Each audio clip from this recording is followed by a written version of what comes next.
You're watching TVC Breakfast. South African anti-apartheid revolutionary Nelson Mandela would have clocked 101 years old today. His birthday, July the 18th, is celebrated as an international day to commemorate his achievements towards conflict resolution, democracy, human rights, peace, and reconciliation. The day also recognizes the 67 years he spent in the service of humanity and the fight for social justice. He died in 2013 and remains a global icon for his struggle against apartheid and his messages of reconciliation after 27 years in prison. Well, joining me from Belgium is Global Affairs Analyst Collins Nweke. Thank you for joining us on TVC Breakfast, Mr. Nweke. Now, let's start with what your fondest memories are of the man Nelson Mandela. Thank you very much, Veronica and Mike, for having me.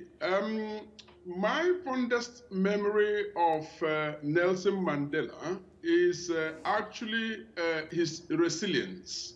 He had epitomized resilience, by the way he stayed true to what he believed in, a vision of justice for all, fairness, and standing up for the rights of the downtrodden.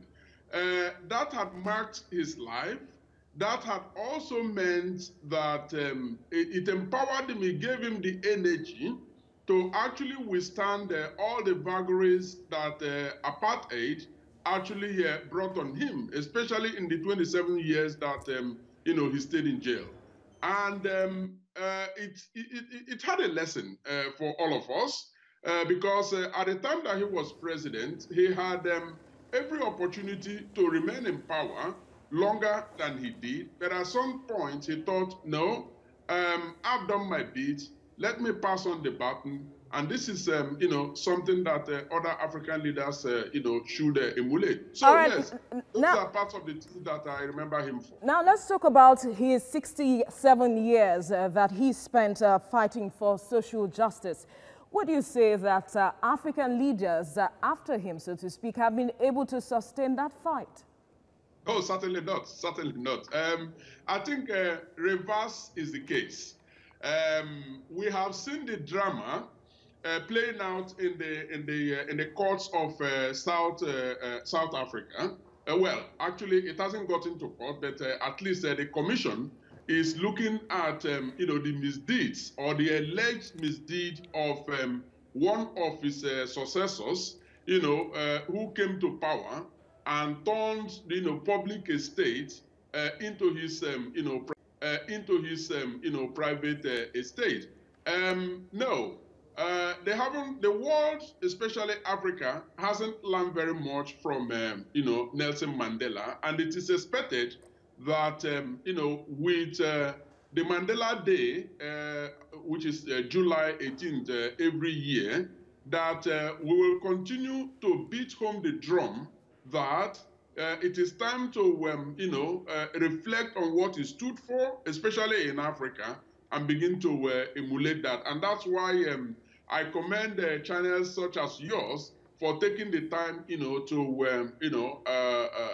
devote time to celebrating him and bringing up these pertinent issues. Now, he also saw himself as a servant to the people. But then you see that African leaders these days have the sit-tight approach when it comes to power. What would it take, if I may ask, to have such kind of leader who would want to serve the people? I believe that for Africa to achieve the sort of man we had in Mandela, selflessness, eschewing a sit-tight approach to leadership, I believe that the younger generation of Africa has got to look back into what Mandela did to achieve what he achieved for South Africa in terms of standing up against apartheid, and then, stand up and tell these current leaders that it is no longer business as usual.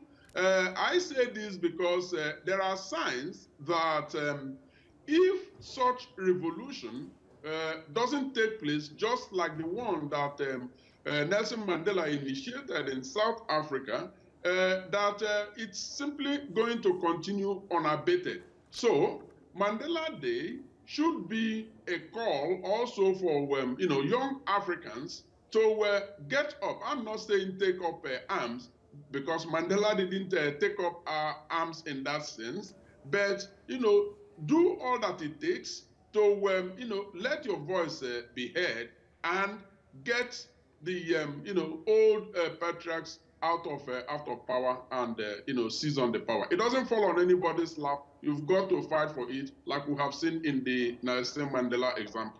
Well, from what you have observed across Africa with the youths, have they really shown that self-will to bring African leaders to question and say, cause this revolution, like you have rightly pointed out?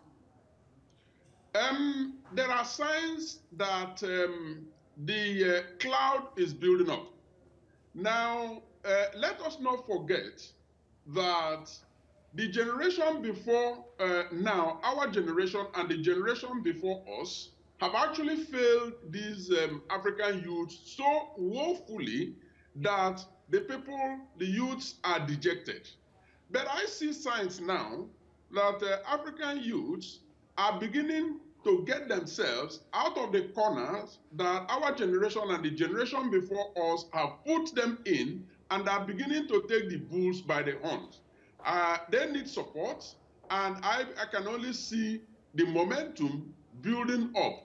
Now, my message to my generation and the one before us that are, that have seized their power, is to say that you can either relinquish power voluntarily or face the music, because the youths of Africa are tired and they cannot continue to just watch unabated. So I see them coming up in very strong sense. So how would you expect people to celebrate this day? First and foremost, I believe personally that what needs to happen is that leaders, civil society organizations have got to take a moment today to look at the tools and instruments that have been put in place to fight, first and foremost, poverty.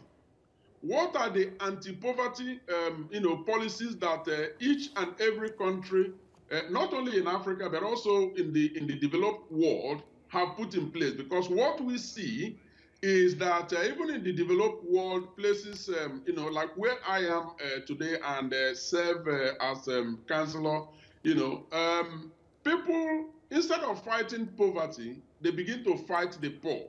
That is bad, and I believe that Nelson Mandela didn't stand for that. And today, if anything, my wish is that the instruments used in fighting poverty should be evaluated and, a new approach stipulated. Nelson Mandela Day, this is not the first of its celebration, but talk to us, how best is it to celebrate a day like this?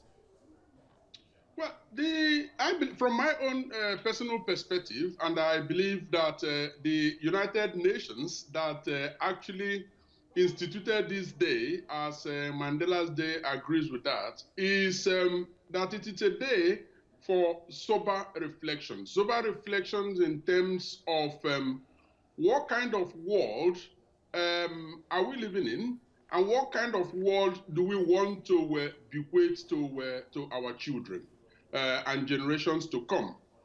Is it a world where greed rules the day, or are we looking at a world where selflessness and service to humanity is important? These are part of the things that Nelson Mandela stood for, and I believe that a day like this offers an opportunity for all of us, particularly policy makers, to actually sit down and reflect. And that is why I believe that the recommendation is that people take out 67 minutes of their time, which represents or symbolizes the 67 years that Nelson Mandela spent, fighting for the cause that he believed in, to reflect on some of these issues. All right, now 67 minutes as recommended to be contributed to humanitarianism. But if we have to break down this 67 minutes and what activities should take place, what really should one do as an average person, maybe on the streets or as a government or as an agency or organization? What should people do for this 67 minutes? Yes, the 67 minutes should actually stand for self-reflection in terms of you as an individual, as an integral part of the broader society. What are you doing to contribute to a world where justice reigns, where everyone finds his footing, where people do not have to die because of hunger, and where indeed little things like preserving the environment, which is part of social justice, what part are you contributing? For example, little things like littering the streets, using dustbins where they are available, being your brother's keeper, simple courtesy. You walk out of a room or an office, you hold the door open for the next person. Those little things, and making sure that those who do not have a voice of their own, that you do not override them with your voice because yours is louder. Humility. Those are the sort of things that individuals could begin to reflect about in terms of how they conduct themselves on a daily basis. And perhaps if we all, bit by bit, begin to make those little shifts, the world would perhaps become a better place for all of us. All right, you talk about humility and even maybe simplicity, which is a virtue that a lot and lots of African leaders don't seem to have in abundance. If we have to start reflecting in that area, how challenging would it be to represent the iconic and the symbolism of the person of Nelson Mandela from that window? Well, what we have seen so far is that it is pretty challenging, but there are also signs that with re-education, there are countries, even in Africa, that have made education or re-education of their people, changing of their school curriculum, the overarching, aim of their government, so that in the next decades, they will begin to produce selfless leaders. The youths of today, on whom the mantle of leadership would fall, will begin to have a new set of values. That humility is important.